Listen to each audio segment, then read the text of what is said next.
Heel. Any luck?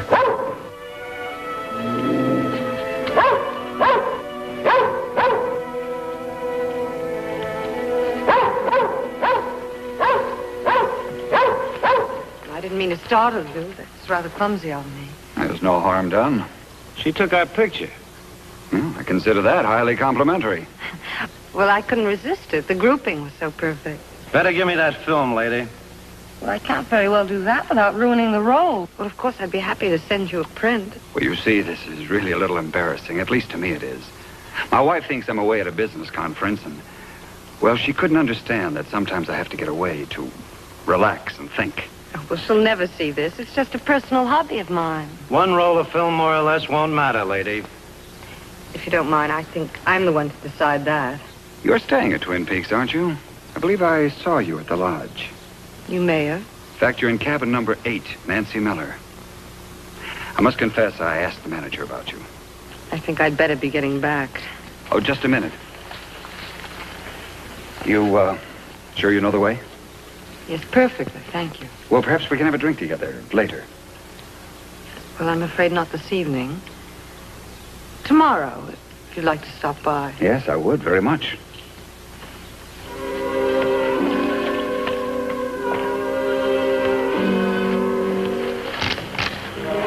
I was reliably informed that you're highly intelligent. I'm beginning to wonder. Do you know a better way? Several. But if it does come to your way, I'm sure we could pick a better place than this.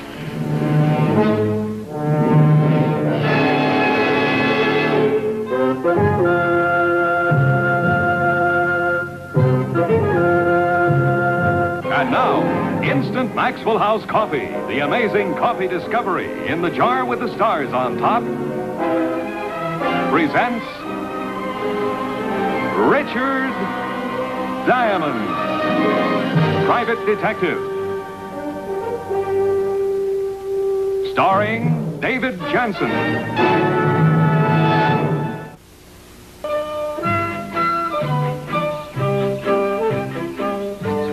Now, any man with good sense who goes fishing is not a man with good sense. From the crack of dawn to the crack of dusk, the only thing I hooked was the branch of the tree in back of me.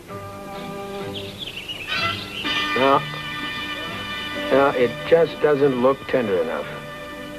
To make it worse, I'd promised a certain young lady a fish fry. Jim? Harriet Talbot. Yes, I got it. Immediately, if possible. There's a plane at midnight.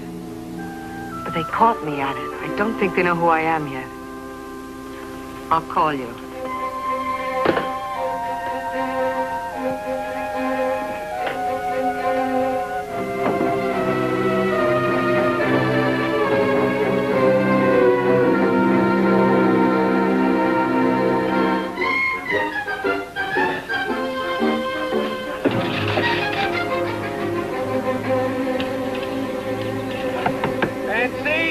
Who is it? It's me, Diamond. Just a minute.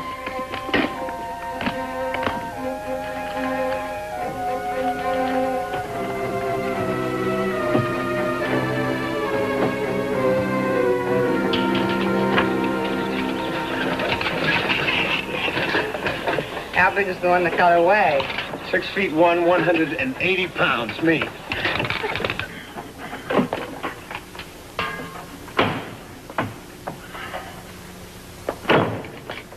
Are you locking me in or someone else out? Habit, I guess. Yeah. And, drawing the blinds before it gets dark? Let's just say we do things differently in Kansas. No, I was, only trying to make conversation. I improve after sundown in the first martini. If you don't mind, I've got several things to do. Yeah, well, all right. I'll see you in 45 minutes after I change into my human being clothes. I'm sorry, but I'm very tired. Well, hey, we had a date tonight, remember? I thought we'd have a commercial fish fry at that little roadhouse down the way. Frankly, I'd forgotten. Can I take a rain check? Honey. No rain. Look, I really don't feel like playing.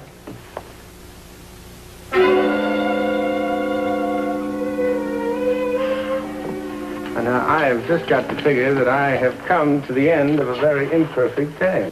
No, wait a minute. Well, I was just being silly. We did have a date. Yeah, well, that's what I thought 2 minutes ago. And then 1 minute ago, I thought we didn't. What's in here? And there? Flies, honey. Hand-tied, custom-made, guaranteed flies. Only I didn't tell the fish about the guarantee. You know, as of today, I, Richard Diamond, completely renounce the noble art of angling. Huh? Now the other one. I seem to be pretty helpless. Would you open the door? You don't strike me as a completely helpless type, Mr. Diamond. Oh, wait, I'll get my purse. Why? Well, I'll walk with you to the lodge and wait for you there. I thought you said you had something to do here. That's what I said. I was being silly.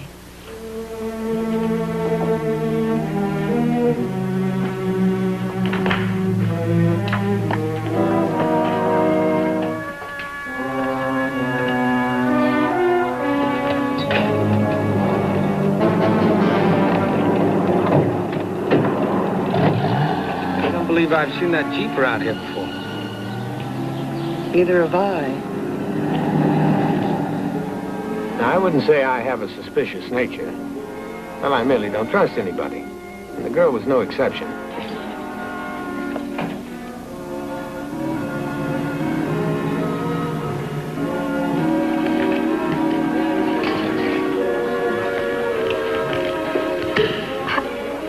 Scary? No, of course not. Well, something happened. You seem to enjoy prying into my character, Mr. Diamond. Well, now, you've got to admit it's fascinating. When I met you 3 days ago, you mentioned that you lived in Montana. Now today, you live in Kansas City.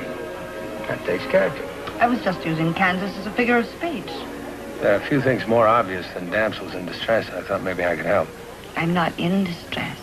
That is another thing about damsels in distress. They never admit it.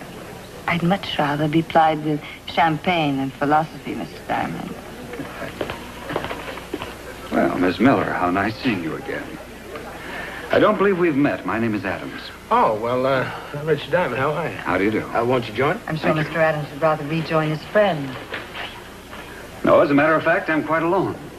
I would like a moment of your time, if I may, please, Miss Miller. Oh, well, if this is personal, I'll take this to the bar. Oh, no, I'm sure it's nothing personal. Well, not exactly, that is. You see, I was in the woods this afternoon and happened to run across another hunter. Miss Miller saw fit to record the event for posterity. Well, I explained to Mr. Adams that candid photography is my hobby.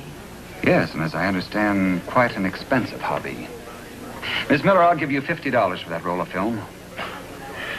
It's a hobby I should look into. I told you, I'll send you a print. Perhaps I'm not making myself sufficiently clear. Hobby people have a penchant for entering contests, Mr. Diamond. A friend of mine a few years ago on a hunting trip took several pictures, and they all ended up in a color layout and outdoor living. I'm not that good. Well, let's say then that my peace of mind is worth $100 to me. Oh, you know, these prices get out, you're going to be the most photographed man in Twin Peaks. I think we can dispense with your little pleasantries, Diamond. I do not enjoy being bought, Mr. Adams, or bullied. Perhaps you can make her see reason. Hold out for 200. I'm sorry you're taking this thing as some sort of a jest. I only think you're being very unreasonable. Yes, perhaps I am. Well, I would appreciate your restricting that photograph to your private collection, Miss Miller. Now, would you two excuse me, please? Yeah, see you around. Well, so that's what it's all about, huh? All right, I admit something's bothering me, but it's certainly not that silly picture. Now, if you don't mind, I'd like to go home. No, we still have some champagne left. Please?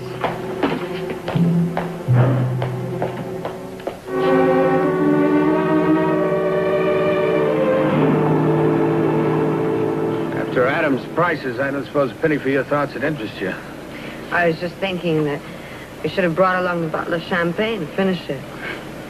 But I'll settle for a scotch if you've got one. Lady, you're practically asking for an invitation to stop by and see my etchings. Just for the drink. Yeah. I wonder who writes those travel folders. Excellent hunting and fishing, soft romantic nights. You're a nice guy, Mr. Diamond.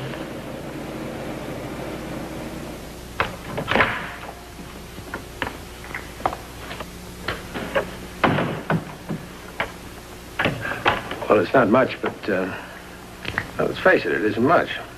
I'll get the drinks.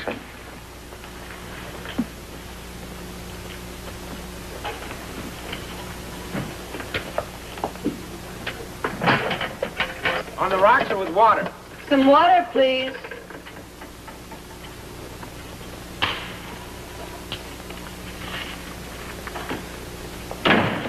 There you go. There's no law that says we can't pretend it's champagne. Well, I could giggle, say it tickles my nose. Unless you want to disillusion me completely. I'm afraid I'm going to have to do just that. Yeah, well, go ahead. You've lost me already this evening. Well, there's a certain man in my life, and we had a fight. I came here to get away. But I've got to go back and straighten things out. End of story. Well, that's a nice, safe story. You sure you didn't leave out the twist? A little one. I was going to go back earlier and take the large limousine into the city, and, well, then you walked in, and I thought maybe being with you... That I ran second in a 2-horse race? Rick, would you take me back to town? I'd rather appeal for a new trial. No, it's something I have to do. Lady, you have used up a year's supply of woman's prerogative in one evening. All right, come on.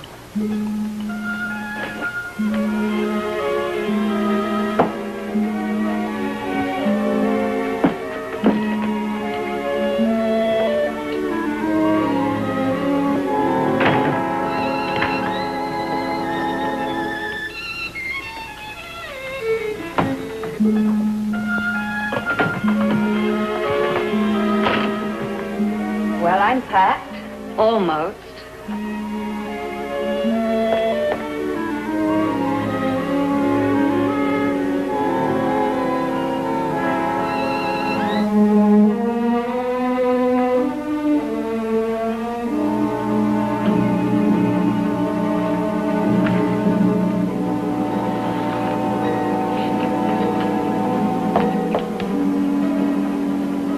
Have you noticed your blind is drawn? Let's not go into that again. All right, but it wasn't drawn when we left. Now, one of the reasons to draw a blind is to turn on a light. And one of the reasons to turn on a light would be to find something. Now, I'd say your room was carefully ransacked, Miss Miller. Get me out of here, Rick. Whatever you say. Did they get the film? No.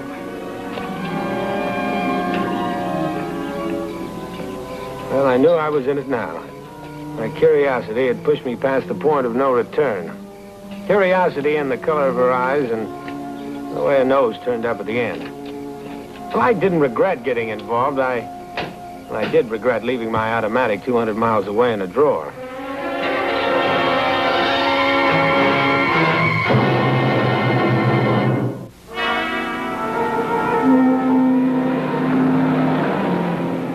All right, let's quit playing house, huh? I know things must look a bit peculiar. Peculiar? Well, let's see if it's strong enough. First of all, it's obvious that you went out with me to soften me up. You figured you could risk a few extra hours for the added protection of a personal bodyguard that'd stay with you to the plane or train or whatever. But what are you afraid of now?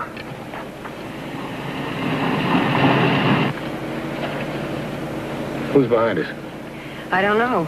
Adams, maybe. The man he met this afternoon, or both. Well, don't tell me that film isn't important now. How far will they go to get it? They're not going to get it. Now, let me put it to you this way. The name in the flap of your purse is Harriet Talbot. Tell me you changed your mind about your name. Rick, you've just got to trust me. I don't see why. It's obvious that you have the film and our little friends back there want it. I think I'll stop and give it to them. You can't. Look, they're not going to settle just for the film now. They'd have to take care of us. Well, lady, you'd better convince me of that or I'm slowing down. What if I told you I'm a reporter? Even with the few facts I have, I'd say that spelled trouble, if I believed you. Do you? Well, 90% no. It's the 10% that traps me. Guess I have to go along for the ride, don't I?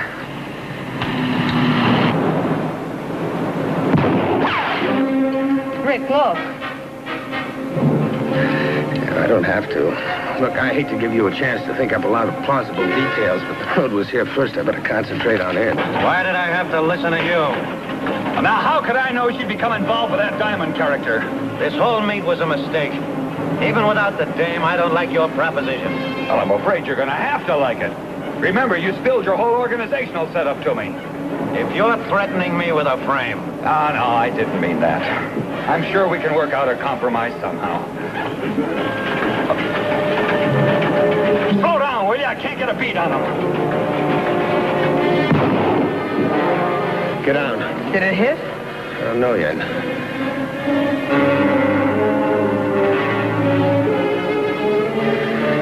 I take it back. It hit. What are we going to do? This big masquerade of yours didn't include carrying a gun, did it? I didn't plan on quite this sort of activity. I'll have to settle for your makeup kit.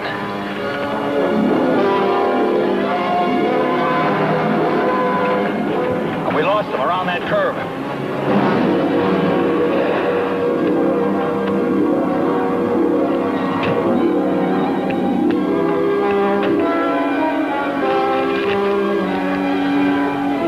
Your paper buys me a new car if this works. Get over there.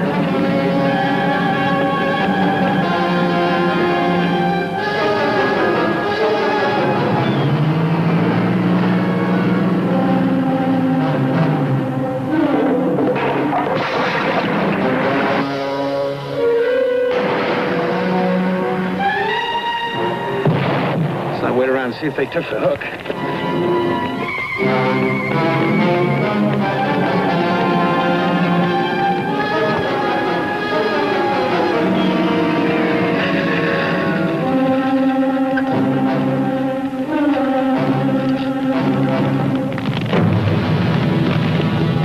I'd say this makes it perfect for us. Anybody could have an accident here. Yes. And even if the doors were sprung and they were thrown free, they still wouldn't stand a ghost of a chance. Not a ghost of a chance.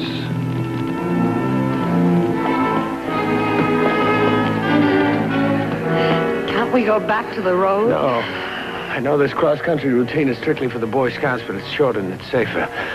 Besides, I don't think we can get a ride in the road. Unless it's in a Jeep. Come on.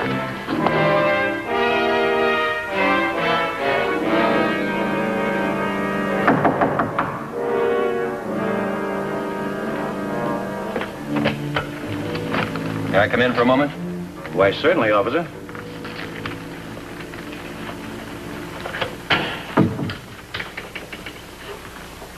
Harry Carlin? Yes?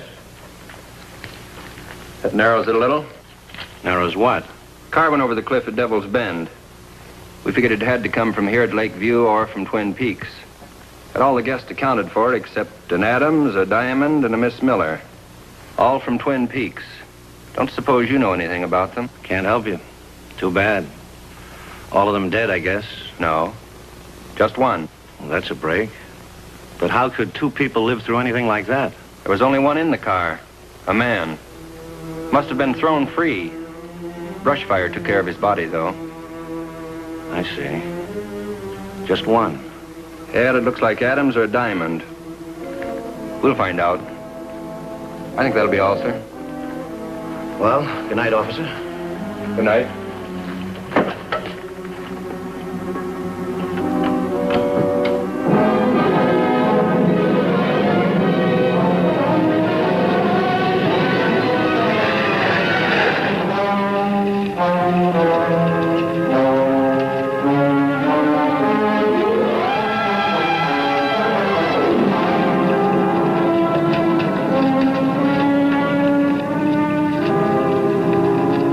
I didn't steal this shirt from Diamond just to wear, Mutt. Go find him.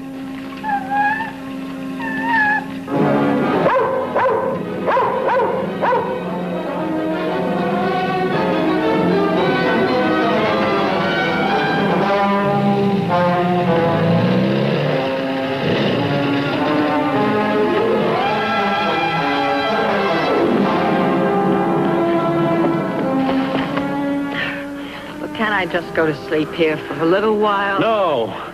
You're just trying to punish me because I won't tell you something that's none of your business. Yeah, now, look, anytime I'm subject to being killed, I think I have a reason to know why. I'm sorry. You'll understand in a few days. Yeah, well, I can't wait that long.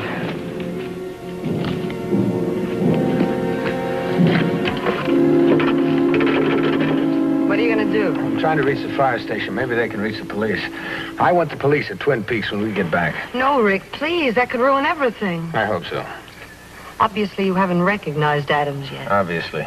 George Allerton, political boss of the Alliance Machine in the Midwest. And his playmate? I don't know his name, but somebody would have recognized him from the photo. He's a boss, a political representative of a big crime syndicate. So 1 and 1 equals collusion, huh? It's been in the works a long time, and I've got a whole series of articles all set to prove it. But I needed this as proof.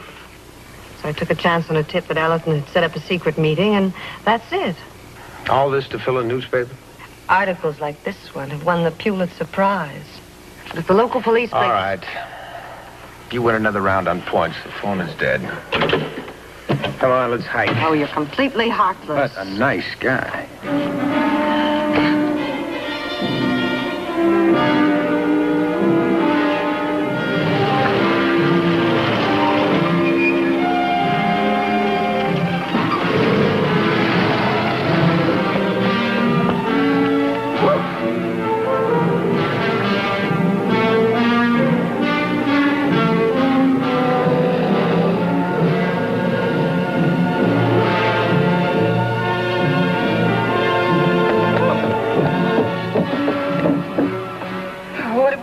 Wait for the Queen Mary? I have to settle for one of the lifeboats. Am I hearing things? The other man had a hunting dog. Well, that lets the boat out.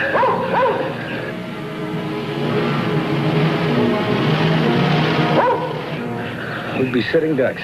Oh, it's better than standing ducks, isn't it? We can't outrun them, but we can make them work for it. I'll apologize later. Get under the pier.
It wasn't worth it. I knew no story was worth that.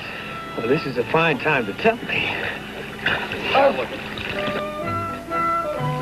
The film ended up a little soggy, but still good enough to print in Nancy's, Harriet's brilliant expose. And me? Well, we were going to have that fish fry after all.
Sergeant Preston of the Northwest Mounted Police with Yukon King, swiftest and strongest lead dog breaking the trail in the relentless pursuit of lawbreakers in the wild days of the Yukon. Back to the days of the gold rush as Sergeant Preston with his wonder dog Yukon King meets the challenge of the Yukon. This is the Yukon, the territory patrolled by the Northwest Mounted Police, an outpost of civilization, where at the turn of the century, thousands of rugged individuals in search of gold faced overwhelming hardships and unknown perils. The Klondike area east of Dawson, where some men prospected for gold, while others made a living as trappers.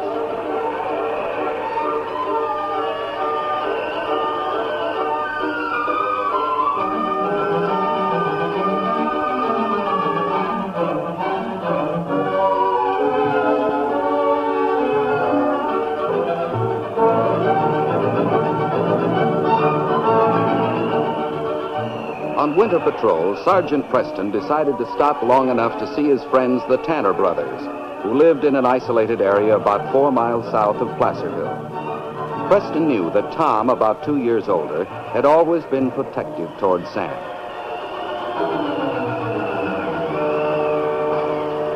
Ho, ho! Well, that's something new. 2 front doors and a small cabin. Hi there, Sergeant Preston. How are you, Sam? Hey, why the new front door? Divide the house? Sort of. Sergeant Preston. Hello, Tom. Welcome. Come on in. Come in my side. All right. You stay here with the team, will you, King? I don't think I'll be very long.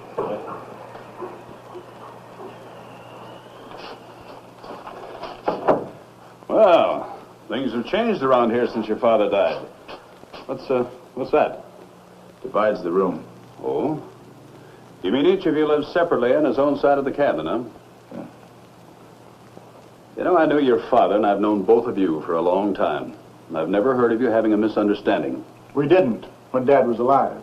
Your dad's been dead for less than a month, and already you're dividing the property. Now, what happened? Well, the trouble I'll began tell you, when... Sergeant. You're on my side of the house, so I'll do the talking.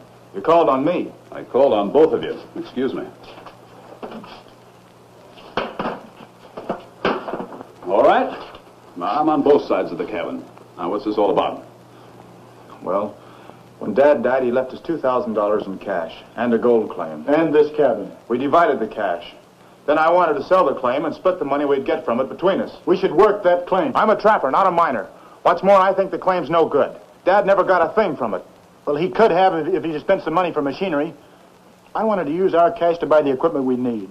Not my share. You divided the cabin over a misunderstanding of the gold claim, right? Yes. Yeah. Sam, if you don't think the claim is any good, and Tom does, maybe he'd buy your share for the $1,000. Would you sell it for that? Well, sure, that would solve everything. Well, yeah, it sure would. I didn't think of that. Neither did I. I'd be glad to sell my share for $1,000. It's a deal. Well, it'll take all my cash, but the bank will lend me money for machinery. All right, then it's settled. There'll be no more fighting. Now shake hands like a couple of men and forget the argument. You know, if you two weren't so bull-headed and hot-headed and stubborn, you'd have thought of this yourselves. Well, we're just like Dad, hot-headed and stubborn. I'll go into town right away, Sam, and I'll draw my money out of the bank. Well, I'll go in with you and sign over my interest. If you're going into Placerville, Sergeant, we could go in together. No, I have a few stops to make. You go on ahead of me. Maybe I'll see you in town, huh? Okay.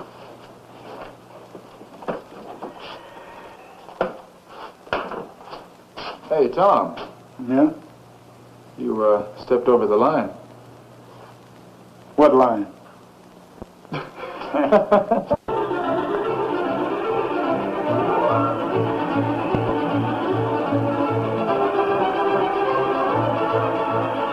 After completing his business in the area, Sergeant Preston headed for town. It was a perfect Yukon day, despite the temperature being well below zero. When he arrived on the outskirts of town, he was in a happy frame of mind, looking forward to a visit with old friends. For it was here in this pleasant village where the lawman was first stationed when he came to the Klondike.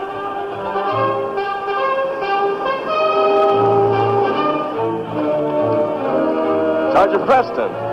Constable Drake, how are you? Fine. Hello there, King. I knew you and the sergeant would be here soon. Oh, you knew? Yes, Sam Tanner came by. Said that you were on the way. Here, I've got some mail for you. Thank you. Hi, Tom. Tom Tanner, I wonder what's eating him. I don't know. Let's find out. Is Sam still in your office? Yes. Something's going on in there. Stay. Break that up. Come on, break it up, I said. That's enough. Sam swindled me. That's it. Quiet, both of you.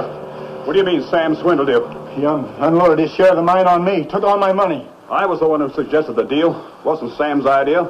Ever since Dad died, he's wanted to sell that mine. He didn't have the nerve to try to sell his interest to me. He probably figured I'd turn him down.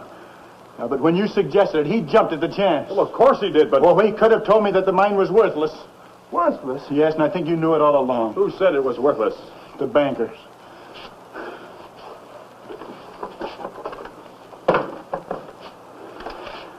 They wouldn't lend me enough money to buy machinery to work the claim. He says he investigated the mine when my dad tried to borrow money. Oh, Tom, I didn't know that. I'd like to believe you, Sam, but you could always pull the wool over my eyes.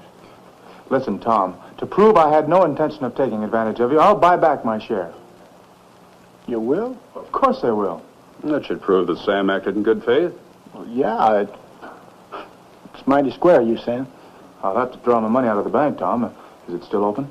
No, they were closing when I left, but there's no hurry, Sam. I'm sorry I lost my temper. No, it's all right. Forget it, Tom. So you fought again needlessly. Well, it was my fault, Sergeant. I knew Sam was in here, and I came rushing in and called him a swindler and started swinging. Come on up at the cafe, Sam. I'll treat. Oh, thanks, Tom, but I got to get back to my trap lines. You know, I've lost a lot of time, and, well, it's going to be way after dark when I finish. Will you be in town for a while? Well, I'm going to check on the Indian village, Tom. I expect to be back here tomorrow before I start out for Dawson. Well, we hope to see you again, Sergeant. I hope so. And keep the lid on those tempers, huh? Sure will. Oh, Tom, what do you call that gold claim of yours? The Black Ace.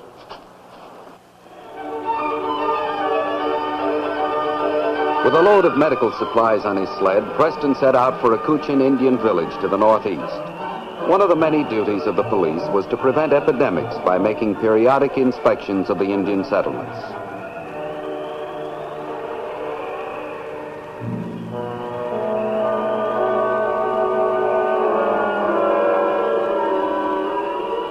The Black Ace mine of the Tanner brothers was located in the hills above the famous El Dorado strike. For a while it had paid off well, but now the area was considered mined out and most of the prospectors had left. Only a few remained behind to eke out an existence from mine tailings, the scant residue of ore that remains in a worn-out mine. Unknown to the Tanner brothers, 3 men had been at work in the old mine tunnel for some time, illegally accumulating a small amount of gold from the tailings.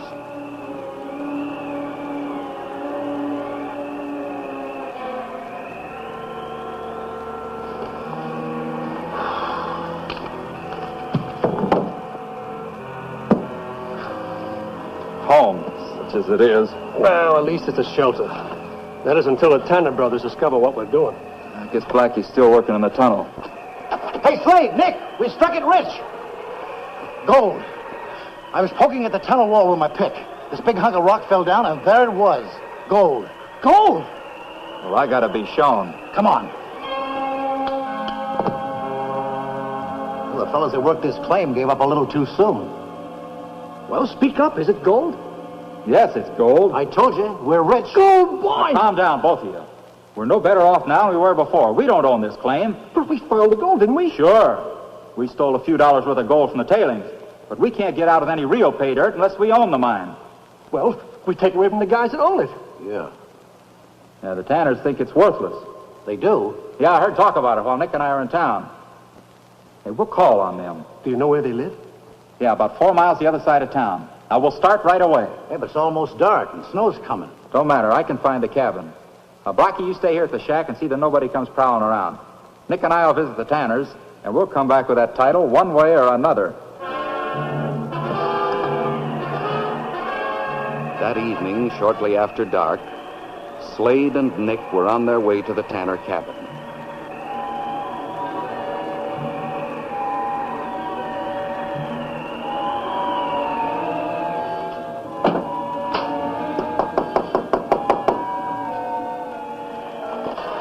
Hello, Tanner.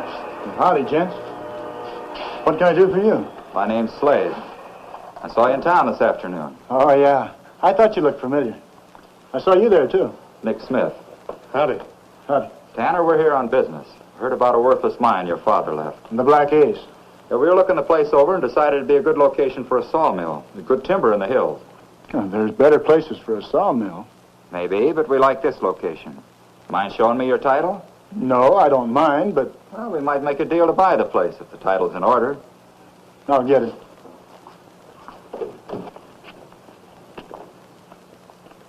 Where's your brother? He's out running his traps. He ought to be back pretty soon, though. There it is. According to this, you're the sole owner. Well, yeah, but my brother expects to buy a half interest. How much do you want for the property? Well, I'd have to talk that over with my brother first. And before we made any decisions, I'd want to go out and look at the mine. We haven't been there since Dad died. I'm not sure the Black Ace has been worked out. Come back in a couple of days. Might be able to make a deal. We want a deal now. Not a chance. We came to get title of that property. Now, if necessary, we'll get rough. Well, you might be able to take it by force, but the property won't be yours unless I sign it over. You'll sign it over. Not a chance. You said your brother was coming back soon. Now, when he walks in that door, we'll have a drop on him, too. Now, you'll sign the mine over to us, or watch him die Why, slowly. you loving...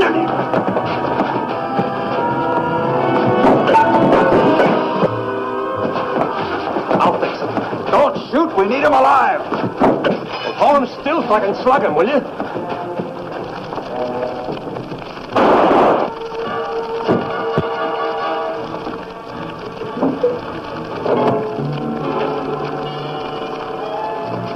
I didn't mean to do it, Nick. Come on, Tanner. I need your signature.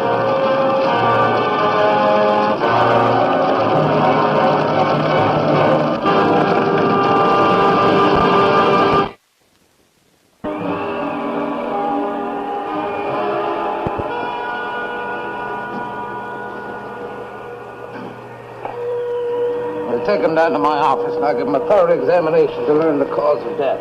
He was shot. Yeah, but I'm not sure the bullet killed him. We don't even know his identity.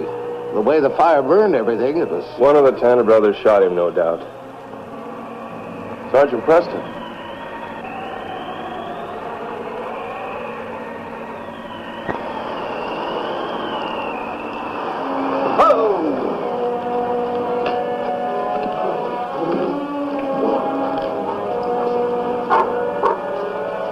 Come on, King. Morning, Sergeant. We've been waiting for you. Morning, Constable. I heard about this when I got back to town this morning. Hello, Dr. Morgan. Nice to see you, Sergeant. A trapper brought word that Tanner's cabin had burned. He said he thought there was a body in the ruins, so I brought the coroner and a sled. One of the Tanner brothers? Identification's very difficult. Maybe impossible. You can see what the fire did to the building. Must be one of the Tanner brothers. Who else would be in the cabin? It's a hard way to die. Dr. Morgan found that he'd been shot. Shot? Yeah, it's likely he was dead before the fire touched him. Of course, I can't tell. Sergeant, this is a murder case. Either Sam or Tom is a killer. You seem very sure. I am sure, Sergeant. Those brothers have been feuding ever since their father died. You remember yesterday in my office they were fighting. Oh, yes, they were quarreling. But not deadly enemies. Furthermore, they settled their argument. I think they renewed the feud last night. One shot the other, then fled. How do you account for the fire? The killer probably set fire to the cabin in the hope of destroying evidence of murder. We'll find the brother who's alive and arrest him for murder. What is it, King? Look. Sam Tanner. Still think he's a fugitive from justice? Probably came back when he realized we'd find him sooner or later. Hello there, King. How are you, boy? I've never seen King friendly to a man that had committed murder. Sergeant, shall I question Tanner? And this case is in your territory, Constable. You take charge. Hello, Sam. Tanner, where have you been? Tell us everything you did from the time you left town yesterday. Well, I left Tom in town and started working my traps. I got a late start, so I didn't get finished till after dark. When I got here, I found the cabin was burned to the ground. There were a lot of flames around, and I saw tracks leading from the shed from the... Tracks, eh? Well, yes, sir. They were tracks made by a man pulling a toboggan, and they came out of the shed. A toboggan? Well, it was a small toboggan that Tom and I used for hauling wood. We kept it in that shed. Well, I tried to follow the tracks, hoping I'd find my brother. Been following the tracks all this time? Well, no, sir. I couldn't follow them very far. The storm got so bad. I lost my bearings, so I camped till daylight. Then I realized I'd been traveling around in a circle. Maybe a pal got hurt in the battle and Sam took him away on the sled, leaving Tom in the ruins to burn up. What was that about, Tom? Sam, a body was found in the ruins of the cabin. It can't be identified. Must be your brother, and he was shot. Know anything about it? No. I don't... We know you and your brother were fighting. Did you kill him? Oh, no, of course not. My brother dead? Sergeant, those tracks, the ones that I thought belonged to Tom, they must have been made by the one who killed my brother. It's quite possible, Sam. The evidence is against you, Tanner. Evidence that you're the one who killed Tom. You started the fire hoping to destroy the evidence of murder, didn't you, Sam? No, I didn't know anything about it. Tanner, I'm holding you on suspicion of murder. Unless the sergeant overrides me. Your case, Constable. Hold him if you think it's the thing to do. I do think so. Wait. Sergeant, please don't let him take me. I've got to find the man who made those tracks. I thought they were made by Tom because the toboggan was missing from the shed, but now if he's dead, those tracks must have been made by the killer. I've got to find him. I've got to find the man who killed my brother. Now, take it easy, Sam. We'll follow the criminal if we can pick up his scent. The tracks are gone. I suppose the scent is, too. No, the scent will stay in the air. The King can follow it if he has something to start with. We'll do our best. Come on, King. We have a job to do.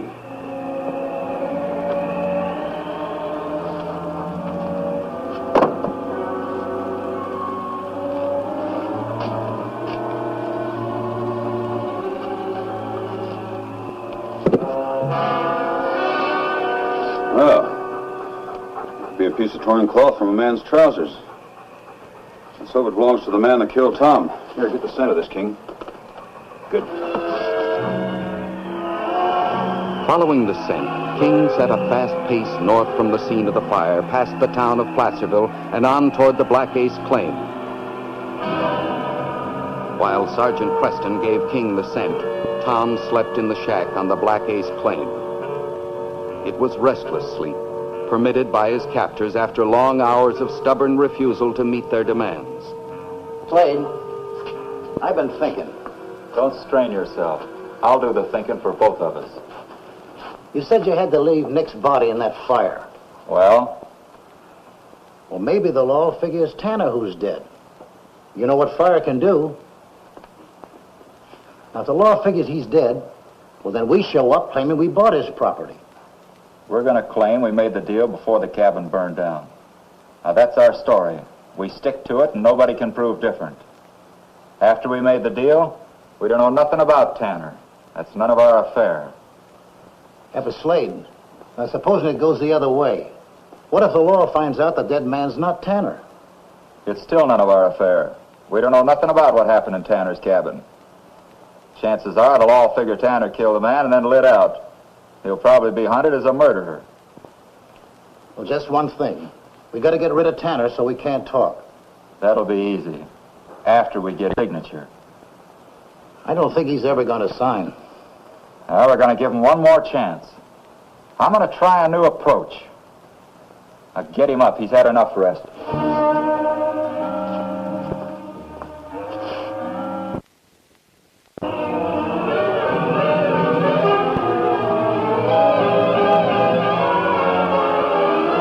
Several of the townspeople had claimed that one of the brothers had killed the other. Preston had known the family for years, and this didn't seem possible. A bitter quarrel, yes, but not murder. Still, there was evidence of bad feeling between the two boys. The divided cabin, the fist fight in town. The lawman proceeded along the route with a heavy heart.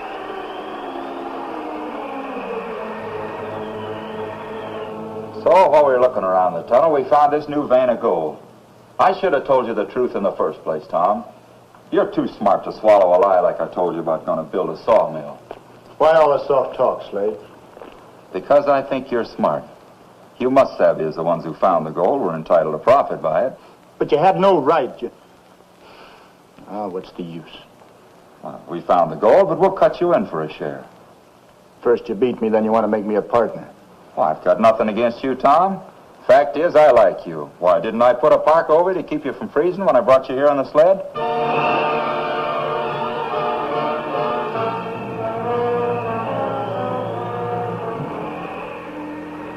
Now, if you'll just sign this paper... I'll never sign. Why should I sign over my property to you? You'll sign it right now or else.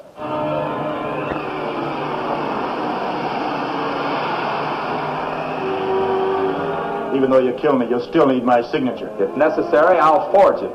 I'd rather die than make a deal with you. Sounds like a dog. Keep your eye on Tanner. I'll take a look.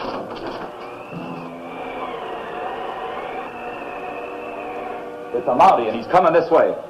Get Tanner in the back room and gag him.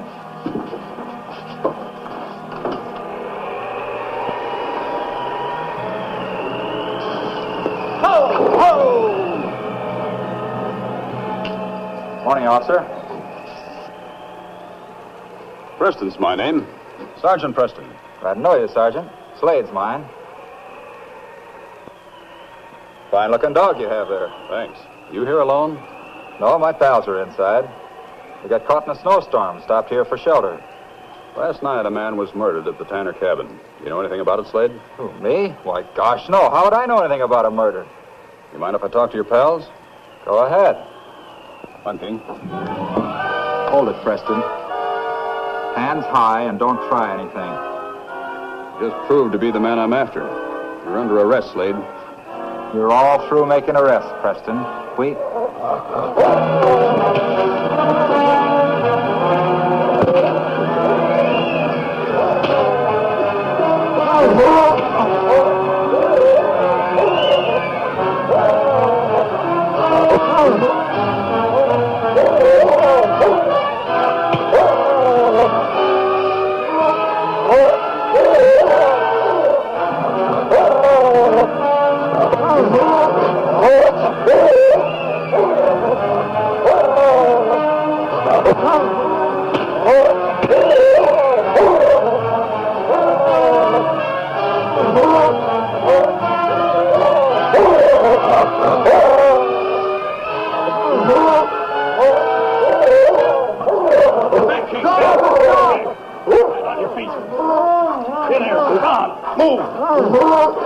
Tom, you're still alive.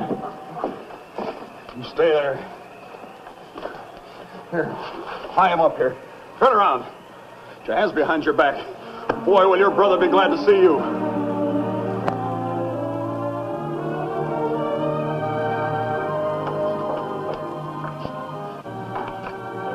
Sam, someone here to see you. Tom! You're all right, sure. 3 men tried to steal the Black Ace. One of them was killed in your cabin. That's the body we found in the ruins. They captured me, but Sergeant Preston found them. They confessed and everything. But that's all right. I'll tell you the whole story later. The big news right now is gold. There's a rich vein of gold in that mine, Sam. Well, then you won't want to sell me back your half interest, will you? We made a deal, Sam. You know, your offer to buy back your interest was the smartest move you ever made. You still intend to sell, Tom? Yes, sirree. Well, I figured you would. If Sam wants to run his trap lines, that's all right with me. I'll run the mine. But I'm going to see to it that my brother gets all that's coming to him. And the law will see that these crooks get all that's coming to them.